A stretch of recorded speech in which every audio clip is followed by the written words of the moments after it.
Gonna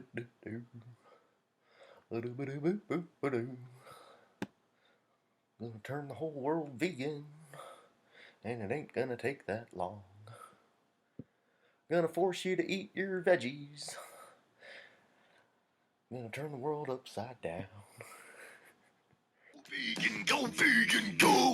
Go vegan, go vegan, go! Go vegan, motherfucker! Motherfucker, motherfucker, motherfucker!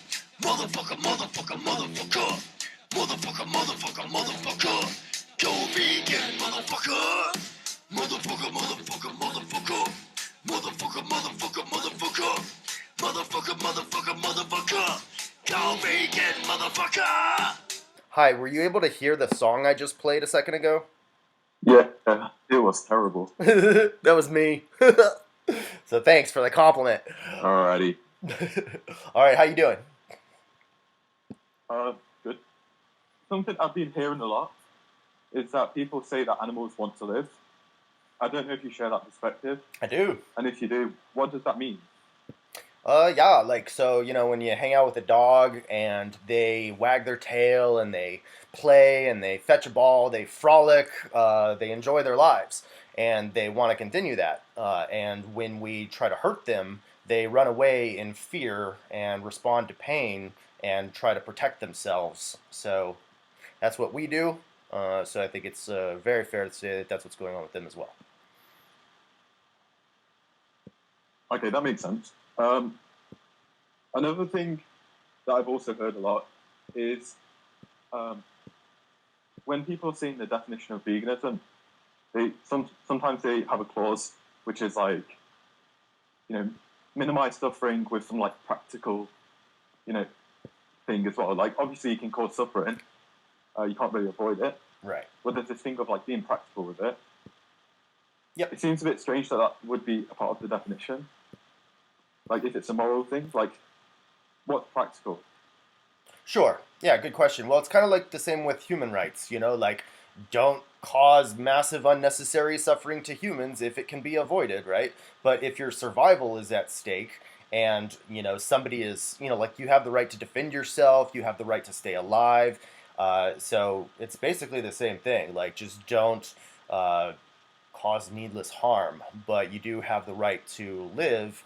And like we all recognize that by having cars on the road, that's going to result in some accidental collisions that will kill humans, and it might even kill us, right? But we all sign up for that and say it's still worth it, even though it accidentally causes harm. Sometimes we still find like a cost benefit analysis. We find that it's a worthwhile trade off. Hopefully, we can make cars safer and transportation safer so that there's no human deaths. But in the meantime, we got to get to work. We got to like drive across town and stuff. So in the same way with animals, we animal rights. We say don't cause needless death and suffering if it can be avoided. But if your survival is at stake, do what you got to do, But so accidental harm is going to cause. So, for example, like I'm not perfect, right? We don't live in a perfect world. We can't be perfect, but we can seek to minimize the amount of harm we cause, and I don't see why we shouldn't. And I think we should try to save individuals who are in distress.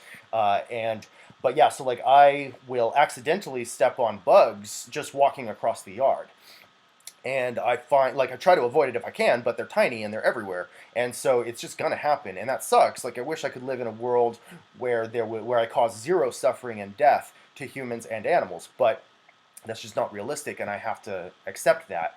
But just because I accidentally step on bugs walking across the yard, that doesn't give me the right to pay someone to stab a pig just so I can have bacon, which I surely do not need.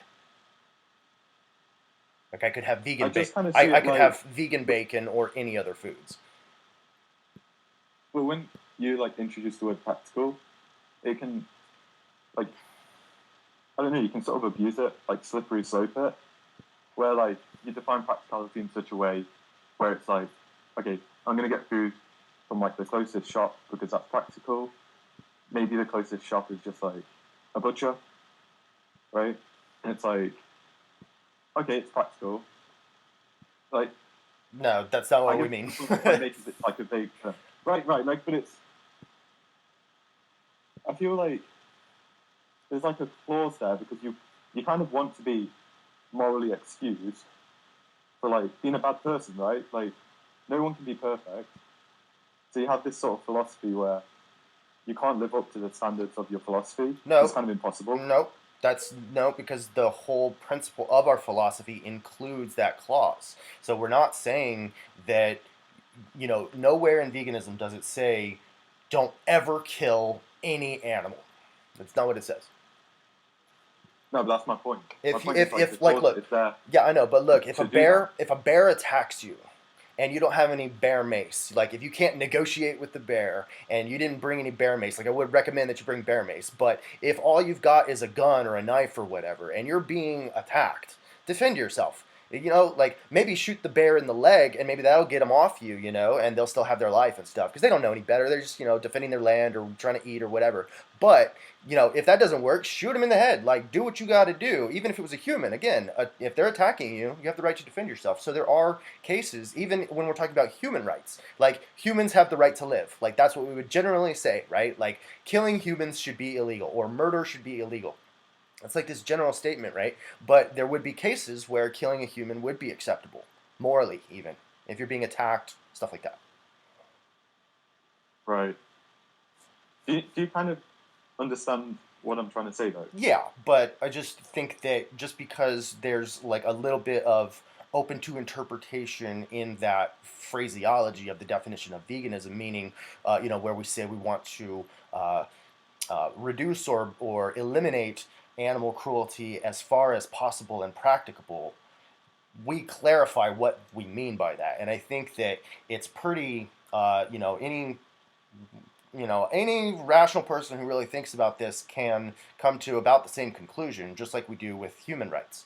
So I think it's very rational to say that, look, part of my survival, part of my life includes stepping on bugs on accident as I walk across the yard. I can't really avoid that. If a bug comes in my house, I catch and release, right? I just pick them up, put them outside. But so when I can avoid killing, I do. But it's just part of life, man. We live in a destructive world, right? But again, I should not just go willy nilly stabbing pigs and chickens and cows for flavors that I don't need that I can get elsewhere, just because I live in an imperfect world. So, Right. Is it a stretch to say then that like veganism isn't like a perfect moral philosophy? I think it's Like the best situation that we can create. Yeah, in an imperfect world. like you said, like a risk benefit, cost benefit sort of philosophy rather than like a strict perfect moral system. Well, I mean, yeah, like Because like some built into it is like it's giving you the um, leeway to cause harm. It's not encouraging it, but it's like it's not telling you to avoid it. No, it All is. It's costs. saying to avoid it as far as possible and practical, which just means like you Yeah, have but the that, you that have that's you have the right to stay alive. You were forced into existence, and so you have the right to stay alive. You have the right to defend yourself. You have the right to a decent quality life. You have the right to not, to a good night's sleep, to safety, freedom, all this stuff. So long as you don't needlessly infringe upon the freedom of others or their safety. yeah, but your ant example doesn't really fit into that. It does. I said as Like, far as possible and practical. If it can be avoided, don't hurt ants. but it kind of can, right? Right, and just like we can't avoid causing zero harm to humans, right? Like our purchases through capitalism and the tax dollars that we pay that fund wars that kill children. Like there's a lot of ways that you and I are not perfect and are to some degree guilty of Yeah.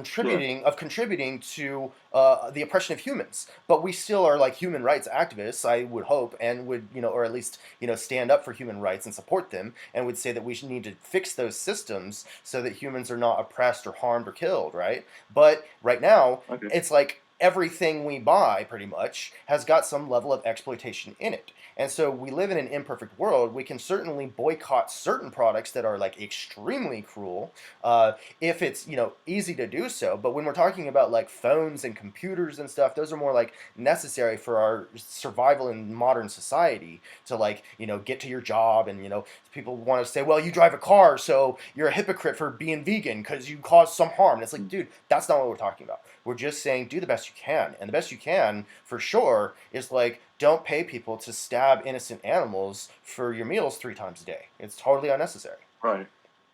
Okay, fair enough. Okay. I got a few unrelated questions to that. You answered that pretty good. Okay, go ahead. Do you think animals? Do you think there are any other species that are moral agents? I think, yeah, there's a lot of animals who are moral agents to some degree. I wouldn't say at all to the degree that we are able, at least, though there are a lot of humans who are able to be moral agents who, are like serial killers and child abusers and terrible things, but Right. a lot of that happens because they were abused as children and stuff like that, and they never, recovered from their trauma. But in any case, some animals do exhibit some moral behaviors, usually mostly to their own, like to their young or to their social circle of their same species. But I have seen animals help other species, and yeah, Well, like what? there's a video of a hawk swoops in and starts attacking a chicken, and another chicken and a goat show up and start rescuing the chicken from the hawk. And so it's because they're friends, right? Because like it's like these animals in a yard, right? They're all buddies, and one of them, this chicken, starts getting attacked by some random hawk who flies in. So the goat and the other chicken come in and start like headbutting the hawk and get the hawk to fly away, and so the chicken lives. It's really cool. Okay. Would you hold them morally accountable if they consumed meat? No, so like lions are carnivores who kill gazelles, like they have to in order to survive. They have to eat meat, and they don't know any better, right? But we, on the other hand, are civilized humans who can make compassionate choices. We are therefore held to a higher moral standard. A lion would kill a human child if given the opportunity. Are we therefore justified in killing children simply because a lion would? No, we're held to a higher standard. It's still sad for Okay. it's still sad that the gazelle dies at the hands of the lion, but I can't really blame the lion. But you and So do you I, know of another omnivore which has like moral agency? um, like I said, no animal has moral agency to the degree that we do. I don't know like which animal would have the most moral agency. Um, so yeah, it's hard to say. Probably maybe some Would you ape. not have to hold them like partially accountable? Only to the degree that you would hold a human who's of that same intellect accountable. So like pigs are as smart as 3-year-old children. So if we take, a lion is probably about, less than that. Like pigs are smarter than lions. So a lion, is essentially as intelligent as like a 2 or 3-year-old kid. I mean, they can maybe more than that because they can survive in the wild by themselves. Like they do rely on their parents teaching them, how to live and stuff. So there's that. But yeah, basically, like a full-grown lion is probably around the intelligence level of a 3-year-old. And there are human adults who have mental disabilities, such to where they're only as smart as a lion or a pig or whatever, or a dog, or a 3-year-old child. And so when a child, hurts somebody, we don't hold them to the same degree of accountability as when you and I hurt somebody, because you and I ought to know better. We should all, be able to step outside of our social conditioning and examine critically the lessons we were taught by our parents and our society and what the TV tells us to eat, and think and go watch some slaughterhouse videos and think about the real victims and put ourselves in their perspective. And I think we can probably all do this if we find the motivation to do it. We need our, it can be hard to do this by ourselves, which is why we need each other to lift each other up and help educate and motivate each other. But I basically think that, you can just think independently and break free of this social indoctrination. So I'll try to help you do that with these conversations and also with this video that I'll be posting in Stage 2 Text, which is a video that I made on YouTube that has 800,000 views and is undercover investigations inside farms and slaughterhouses so that people know what's going on and can make an informed decision and hopefully find the motivation to not just stop buying these products, but to stand up for these animals, like to go vegan and to talk about this issue with your friends and your family, and post the slaughterhouse videos in your social media every now and then, that kind of thing, because the animals really needed your help and they didn't do anything wrong. These are babies and their mothers, and we cut their heads off just because we like the taste of their dead bodies, and it's total oppression. This is my video here in Stage 1 Text called Warning, and you'll see the thumbnail is a picture of a mother pig and her baby. Can you conceive of like a different species, like an alien maybe, that has like from us to a dog, it's like them to us in terms of. Sure.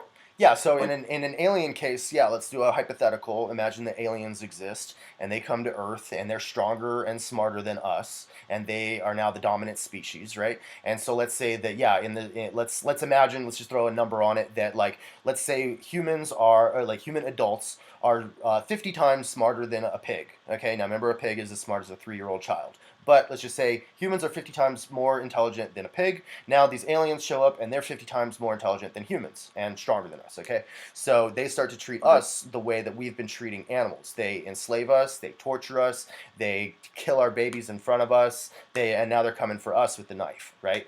And we're screaming out to them of what an injustice this is, and how we didn't do anything wrong to them, and we want to live, and we feel pain, and we have families that we care about, but they just ignore it because they like the taste of our dead bodies. And the funny thing is, though, a small percentage of these aliens, like 2% of these aliens, are vegan aliens. And they're saying, the vegan aliens are saying to the aliens who are eating the humans, they're saying, hey guys, why don't we be nice to the humans? Like, it doesn't matter that they're not aliens. Like, they still feel pain and they want to live and they got friends and stuff, and we can just eat these plants instead, we don't need to treat the humans like this. We wouldn't want it done to us, so why are we doing it to them, right? It doesn't matter that they're not as smart as us. It doesn't matter that they're not the same species as us. What matter, nobody gets to control what body they're born into, and there's nothing wrong with being different. So let's just be nice to the humans and let them live. But what's happening is the aliens who are eating the humans are laughing at the vegan aliens, saying, what do you care about these stupid humans for? They're not as smart as us. We're the dominant species. It's the food chain, blah, blah, blah. They're not part of our group, right? We only care about our own. Right? And so what that is speciesism. These aliens would be discriminating against the humans because we're not the same species as them. Just like humans discriminate against animals for not being human, not being the same species as us. So but these are arbitrary differences that we can't control, just like race and sex and eye color, right? So we can't judge people and treat them violently just because, and by people I do mean animals. Like, animals are people, they're just not human people. These are conscious individuals who care how they're treated. These are babies and their mothers, all right? These are not inanimate objects. These are not property, okay? And so we got no right to do this to them. And so if we're against racism and sexism, we should also be against speciesism, because there's no real difference between a dog and a pig, or a cat and a cow, or a chicken and a blue jay. This is just arbitrary discrimination, and when it ultimately comes down to it, there's no real difference between a human and an animal. We are animals, we are mammals, and though we are more intelligent than them, that is irrelevant when it comes to whether or not we should stab them in the throat. Okay, because it doesn't matter how smart somebody is. What matters is they feel pain and pleasure and they want to live. Not that the aliens are 50 times stronger, but they're 50 times more morally intelligent. Oh, well, if that was the case, then they wouldn't kill us. What if they did, and your assumptions about morality was? I mean, that's a pretty Well, weird question. So I mean, like, I already explained speciesism, so I don't think that it would, be. There's no way to morally justify needless oppression against the weak. That's the point. That's the philosophy of might makes right. That if I'm stronger and smarter than somebody, I can abuse them. If I can hurt them, I should hurt them. I'm justified in hurting them simply because I can. They're weaker than me, and that's the mindset of a bully or a tyrant, a dictator, a serial killer, whatever. And I'm not down with it.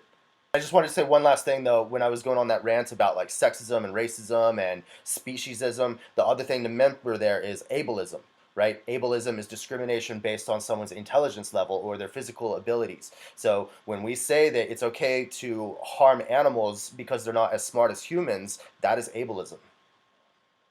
And it would justify stabbing mentally disabled humans who are only as smart as those animals. okay, cool. Have a good day, my friend. All right, cheers, bud.